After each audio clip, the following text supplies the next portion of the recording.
안녕하세요. 책 읽어주는 편안한 엄마입니다. 오늘은 20세기 우리나라 최고의 여류 작가 중에 한 분이신 박경리의 단편 집을 읽어드리겠습니다. 작가는 1926년 10월 28일 경남 통영에서 태어나 1945년 진주여고를 졸업했으며 1950년 황해도 연안여중 교사로 재직하였습니다. 1955년 작가 김동리의 추천을 받아 단편 계산과 1956년 단편 흑흑백백을 현대문학에 발표함으로써 문단에 나왔습니다. 특히 1969년 6월부터 집필을 시작하여 1994년 5부로 완성된 대하소설 토지는 한국 근현대사의 전 과정에 걸쳐 여러 계층의 인간의 서로 다른 운명과 역사의 상관성을 깊이 있게 다룬 작품으로 영어, 일본어, 프랑스어로 번역되어 호평을 받았습니다. 1957년 현대문학상 신인상을 시작으로 다수의 상을 수상하셨으며 1999년에는 한국예술평론가협의회에서 주최한 20세기를 빛낸 예술인 문학에 선정되었습니다. 저희 낭독과 함께하는 이 시간이 여러분 모두에게 기분 좋은 휴식을 드릴 수 있기를 소망하며 구독과 좋아요를 눌러주시기 바랍니다. 지은이, 박경리. 집. 머리를 바싹 걷어올려 뒤통수에다 야무지게 말아붙인 옥이 도어를 살며시 열고 호응하니 넓은 방 안을 들여다본다. 검정빛 슬랙스를 입은 연숙은 소파에 다리를 꼬고 앉아서 담배를 피우고 있었다. 유리창 어둠 위에 딱딱한 옆모습이 뚜렷하게 떠 있었다. 굵게 짠 회색빛 털 재킷을 걸쳤는데도 연숙의 어깨는 가늘어 보였다. 목은 희고 길었다.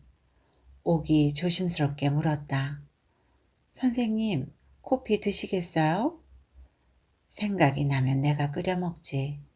영희네 식구들은 다 자겠지? 네. 이사하느라고 피곤했을 거야. 오기도 어서 자. 억양 없는 목소리는 유리창 어둠 위에 떠있는 딱딱한 옆모습처럼 가라앉아서 울림이 없는 것 같았다. 오기는 가만히 도어를 닫아주고 얼마 후 그 발소리는 복도 저편으로 사라져갔다. 재떨이에 담배를 눌러 끄고 일어선 연숙은 한 손에 라이터를, 한 손에 담뱃갑을 집어 슬랙스 양쪽 호주머니에 넣고 손은 그냥 찌른 채 남양 쪽의 창가로 간다. 이마를 유리창에 대며 그는 언덕 아래 마을을 내려다본다. 이쪽 언덕과 맞은편 산 사이에 있는 햇볕이라고는 별로 들지 않는 음지의 마을. 그러나 지금은 집집마다 창문마다 따스한 불빛이 내비치고 있었다. 밤안개의 조금은 조는 듯 하면서 마을에서는 아무 소리도 들려오지 않았다. 앞산의 까치 까마귀의 울음과 함께 귀에 젖은 그 부산한 소리들은 밤속으로 자지러졌을까? 오늘 낮에만 해도 계란을 팔러 다니던 과부집에서는 이 원수놈이 새끼야, 너 죽고 나 죽고 그럼 이 세상 끝장이다. 아이를 두들겨주며 악을 쓰던 과부의 쇳소리, 울음소리가 울렸고 나자빠질 듯 뒤로 기운 낡은 기와집, 때 묻은 깃발이 바람에 펄럭거리던 복덕방 집에서도 죽여라 죽여, 제발 인혁손에 죽는 일이 소원이구먼. 이 오라질년이 정말 뒤지고 싶어 이래? 기영기영 덤벼드는 마누라를 떼밀어내며 바람난 땅딸보 영감쟁이는 작은 눈을 부릅떴다. 그 소란들이 흔적도 없이 지금은 평화스럽다. 오늘뿐이랴. 언젠가는 선술집 뒷방에서 노름판이 벌어졌는데 며칠을 굶긴 처자를 천막집에 내버려둔 채 공사판에서 세매온 돈을 몽땅 털어버리고 눈이 뒤집혀서 술집 식칼을 휘두르던 사나이가 있었다. 비가 부슬부슬 내리던 저녁 때 영양실조에 홍역을 앓아 죽은 외아들을 거적에 말아 짊어지고 언덕을 넘어가는 애비의 뒷모습을 바라보며 애미의 묵신 통곡도 있었고, 개울가의 조그마한 구멍가게를 보며 늙은 내외가 살던 판잣집에 집달리가 와서 집을 부순 일도 있었다. 노파는 귀신같이 머리를 풀고 가죽 점퍼 입은 섬덩이만한 땅 임자에게 매달렸고, 영감은 부서져 날아가는 판자 조각을 주우려고 뛰어갔다. 그러나 덜어는 한 잔 술에 얼큰해진 구루마꾼 이씨는 소를 몰고 달을 보며 곡조와 안 맞는 수심가를 부르면서 언덕을 넘어갔고, 묵수집 큰딸이 시집가던 날은 화창한 봄날이었다. 소매도 바지가랑이도 짧은 고물 양복 입은 박목수는 큰 키를 꾸부정하게 구부리며 희죽희죽 웃었다. 몸집이 작은 신부와 여드름 투성이의 신랑을 둘러싼 마을 아낙네들이 제각기 한마디씩 던지는 축복과 놀려주는 말에 웃음이 물결치는데, 이가 빠진 신부의 할머니는 술에 취해서 덩실덩실 춤을 추었다. 어두운 유리창 밖의 언덕, 그 아래 마을에는 조는 듯한 불빛이 따스하게 번지고 그 숱한 노여움과 슬픔과 조금은 기쁨의 소리들이 연숙의 머릿속에서 연방 울리고 있었다. 바람이겠지만 그 소리들이 유리창을 흔들어주고 있는 것 같기도 했다. 주정꾼이 지나가는지 마을에서 개 짖는 소리가 들려온다. 눈에 덮인 개울의 얼음판 밑으로 흐르는 물소리, 바람에 흔들리고 있는 메마른 나뭇가지 소리도 들려오는 것 같다. 연숙은 창문에서 물러섰다. 유리창에 대었던 이마를 짚어본다. 싸늘하다. 그는 한기를 느끼듯 오시시 떤다. 스팀에는 충분한 온수가 돌고 있을 것이다. 연숙은 넓은 거실을 질러서 동편에 창문이 난 식당으로 건너갔다. 창문의 커튼을 젖히고 먼 길편을 바라본다. 유원지의 호텔을 향해 고급 승용차가 달리고 있었다. 빨간 신호등이 꼬리를 끌며 마치 유선형의 교량같이 보이는 둑 위의 아스팔트 길을 마술 등불처럼 지나간다. 붉은 신호등이 사라진 뿌연 가로등 밑을 털모자에 총을 맨 엽사 세 사람이 지나가고 그 뒤를 이어 젊은 남녀가 팔을 끼고 걸어간다. 아직 초저녁인 모양이야. 연숙은 물이 들어있는 커피포트를 전기 골로 위에 올려놓고 스위치를 넣었다. 윙 하는 전열 소리를 들으며 호주머니 속에서 담배를 꺼내 어물고 라이터를 켜댄다. 한 모금 빨고 담배를 손가락 사이에 낀 채 연숙은 식당 옆의 안방문을 열었다. 반반하고 매끄럽게 길이 난 장판지에서 들기름 냄새가 풍겨왔다. 밝은 연갈색 벽지는 방의 넓이에 비해서 포근한 온기를 주었고, 연숙 자신이 디자인한 장지문 문살에 내비친 팽팽한 창호지에서는 아직 풀냄새가 감돌고 있는 것 같았다. 방 안에는 그림 몇 폭과 족자 하나가 걸려 있고 사방 탁자 문갑이 덩그렇게 놓여 있을 뿐 의류와 자잘구레한 소지품들은 모조리 벽장 속으로 들어갔다. 어제까지만 해도 명동에 있는 양장점 2층의 8조, 6조 두 방을 쓰고 있던 연숙의 형편이고 보면 30평 남짓한 이 새 집을 채울 만한 가구가 있을 리 없다.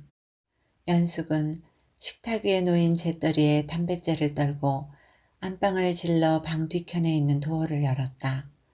크림색 타일의 목욕탕과 벽면이 차갑게 반들거리고 있었다.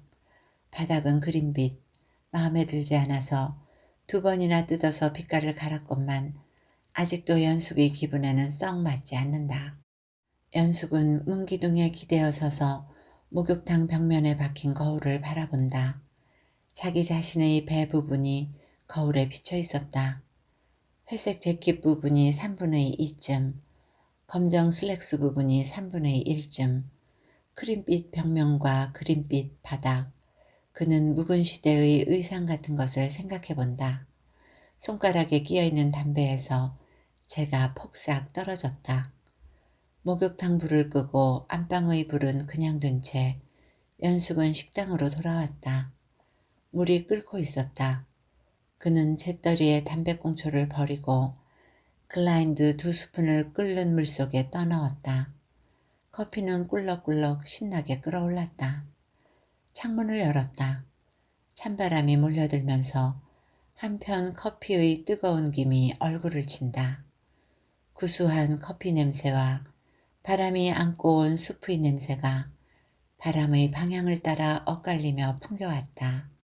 이번에는 유선형 교량 같은 둑 위의 아스팔트 길에 새나라 택시 2대가 유원지를 향해 달리고 있었다. 연숙은 창문을 닫고 커튼을 쳤다. 그리고 슈거볼, 커피잔 등이 놓여있는 차판을 거실의 작은 탁자에다 갖다 놓고 돌아와서 전기 스위치를 뽑은 뒤 커피포트를 들고 간다. 소파에 앉은 그는 커피잔을 탁자에 옮긴다. 접시와 스푼이 부딪는 소리가 별나게 울렸다. 천천히 커피포트를 기울인다. 하얀 찻잔 둘레에 갈색 액체의 원이 차츰 넓어지며 올라왔다. 피어오르는 김의 열기가 찻잔가의 습기를 말리며 축이며 인스턴트 조금, 프림은 좀 많이, 그리고 슈거를 넣는다. 조용히 복도를 밟는 발소리가 들려왔다. 도어를 열고 아까처럼 방 안을 들여다보며 옥이 불렀다. 선생님, 너 여태 앉았구나. 잠이 안 와요. 난처한 듯 시부적이 웃는다. 새 집에 와서 그런가 보구나. 그럼 들어와. 커피나 함께 마시게. 방으로 들어온 오기는 식당 쪽으로 가면서 자려고 자리에 누웠는데 이상한 일들이 생각나는 거예요. 그런데 선생님, 시장하시지 않으세요? 빵이라도 한쪽 구워드릴까요? 아냐, 그만둬. 오기는 자기 몫의 찻잔을 들고 와서 연숙과 마주 앉았다. 연숙은 싱긋이 웃으며 무서운 생각이 들던 커피를 따르다가 오기는 연숙을 힐끗 쳐다보았다. 아니요, 했으나 전혀 그렇지 않은 것 같지는 않았다. 영인의 식구들이 있는걸요 뭐. 오기는 덧붙였다. 한동안 그들은 말을 끊은 채 맛있게 된 커피를 마신다.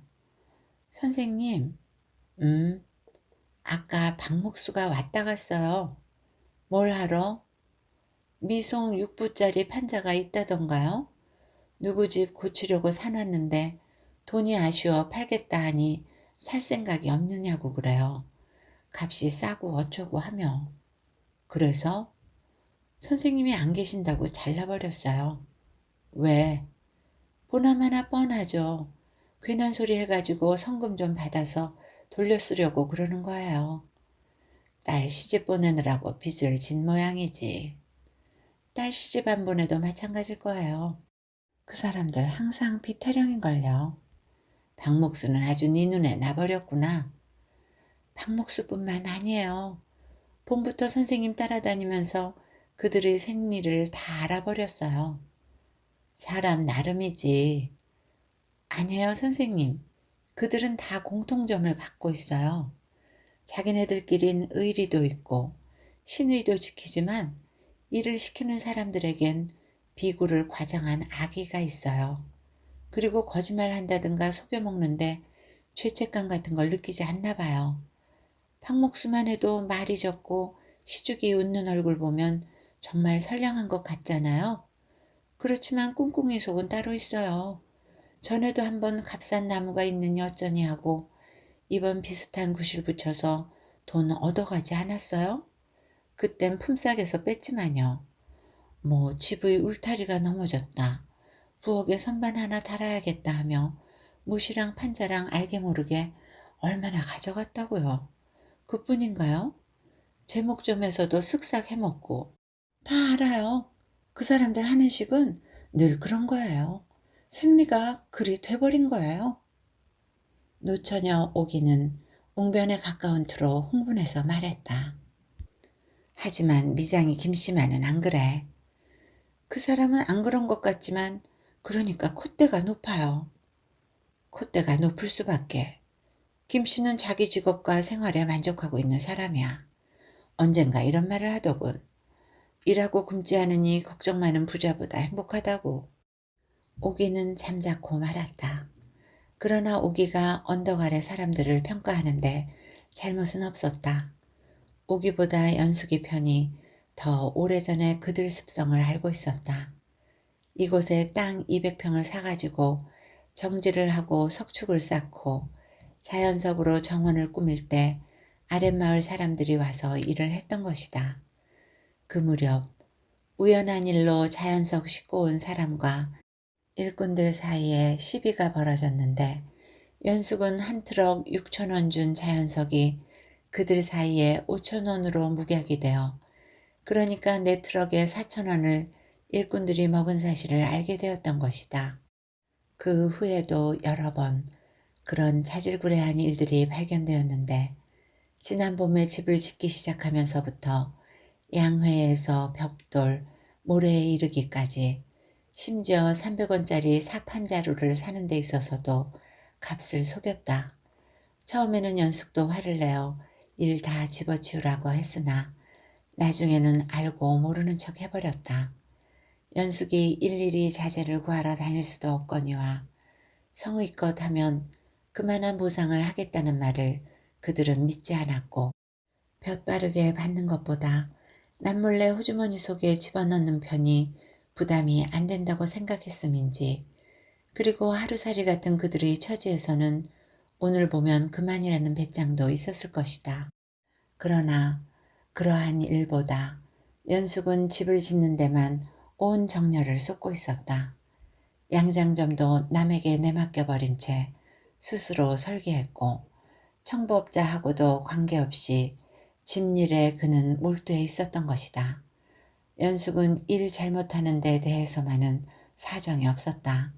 잘못되면 몇 번이고 뜯어서 다시 하게 하여 일꾼들이 진땀을 뺐고 그만하면 되겠다는 말이 떨어질 때까지 일손을 멈추게 하지 않았다. 그 기나긴 긴장이 이제 다 풀어진 것이다. 선생님, 내일 저 집에 잠깐 다녀와야겠어요. 내일? 네, 아침에 일찍 갔다가 12시쯤 가게로 나가겠어요. 무슨 일이 있니? 외삼촌이 돌아가시게 됐나 봐요. 돌아가시기 전에 한번 와보라고 오빠한테서 전화가 왔었어요. 그렇다면 가봐야지. 연숙은 아무 감동도 나타내지 않고 말했다. 가엾은 분이에요. 아까 자리에서 영 잠이 안 온 것도 그 탓인가 봐요. 이북서 오셨다지?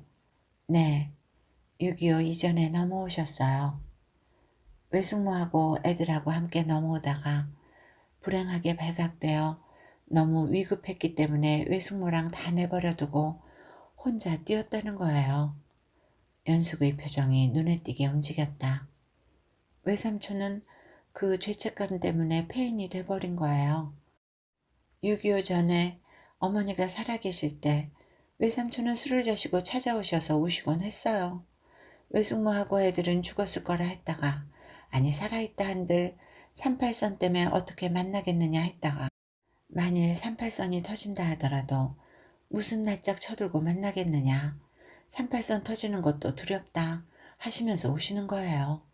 그때 전 여학생이었는데 참 불쌍했어요. 그러다가 6.25가 나고 우리 모두 부산으로 피난 갔어요.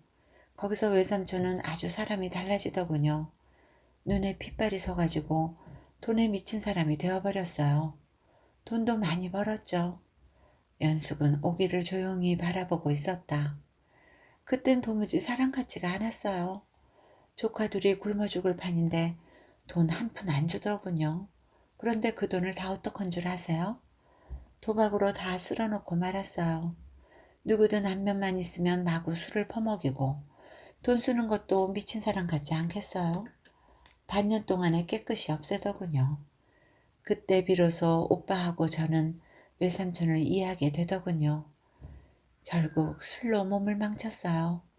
결혼식을 올린 여자만도 두 사람이었는데 끝내 살지 못하고 외삼촌은 곧잘 이런 말을 했어요. 인간이란 별것 아닌 동물과 매 한 가지라고요. 덫에 걸린 새끼나 여편네를 내버려 두고 달아나는 일이하고 조금도 다를 게 없다는 거예요.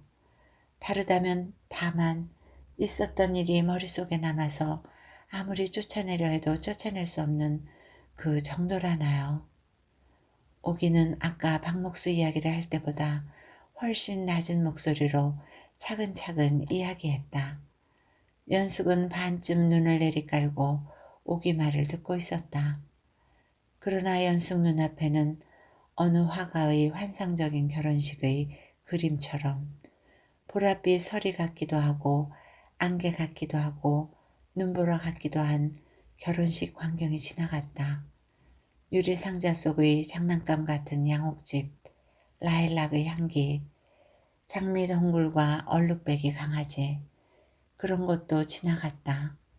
개울가에 고목처럼 커버린 아카시아가 음침한 그늘을 드리워준 돌다리, 두부장수가 종을 치며 지나가던 저녁 때 그 많은 낯선 거리, 낯선 집과 하늘, 얼룩진 거울 속을 스치고 가는 영상, 숱한 영상. 돌연 그의 눈앞에는 불기둥이 솟았다. 장지문 문살 사이의 하얀 창호지, 그 구멍구멍에서 온통 주황빛 혓바닥이 널른거리고 춤을 추었다. 여보! 남편의 허리를 두 팔로 껴안았다. 몸을 흔들며 소리 지르며 일어난 남편은 뒤에서 거머잡는 손을 뿌리치고 창가로 뛰어갔다. 여보!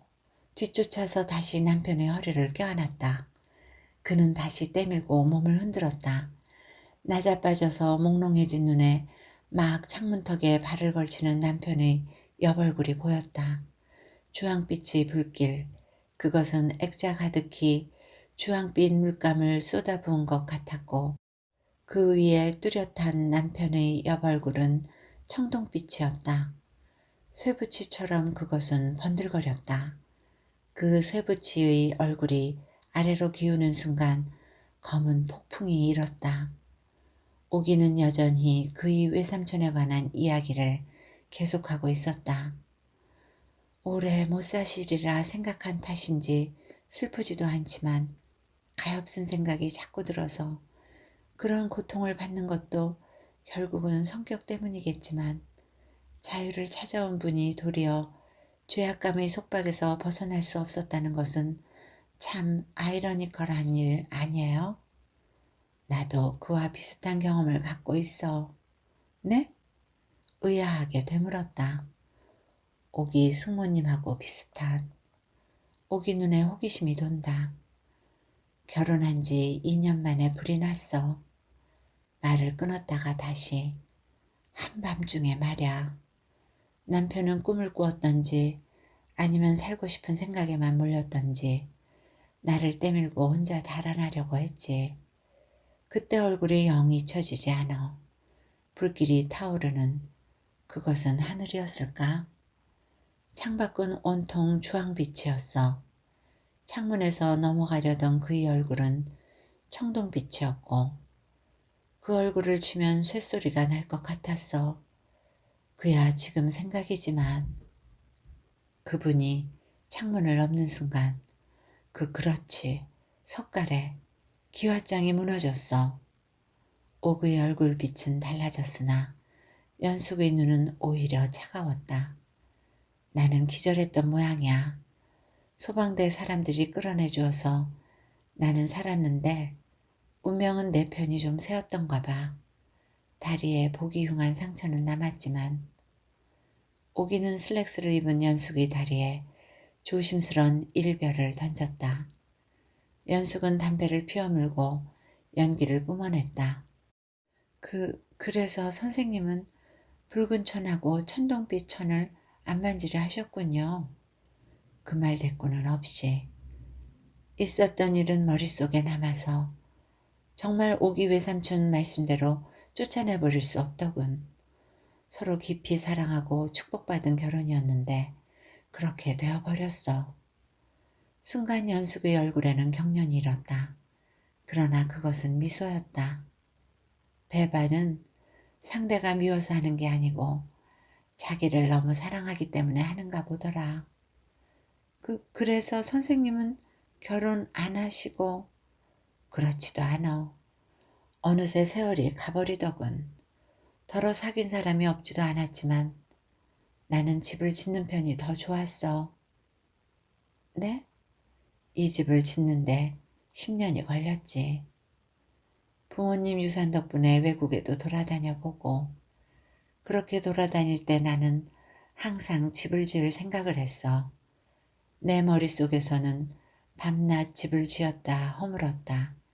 디자인 공부를 할 적에도 어느새 집 설계를 하고 있는 나를 발견하곤 했지. 남의 집을 방문했을 때도 유심히 그 구조를 살피고 길 가다가도 예쁜 집이 있음 스케치하고 왜 그랬는지 몰라. 하긴 죽음의 집을 짓기 위해 생애의 사업으로 삼은 애굽의 왕족들을 생각하면 전혀 허무하다곤 할 수 없겠지만 여기서 애굽은 이집트이고 죽음의 집은 피라밋을 말합니다.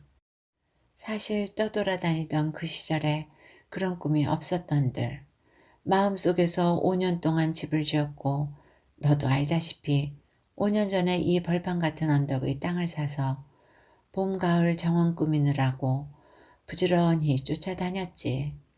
그런데 빨리 집이 되는 것을 두려워했거든. 지으려고만 생각했음 그때 지을 수도 있었는데 정원만 가꾸며 4년을 보내버렸지. 내 이야기가 길어졌군.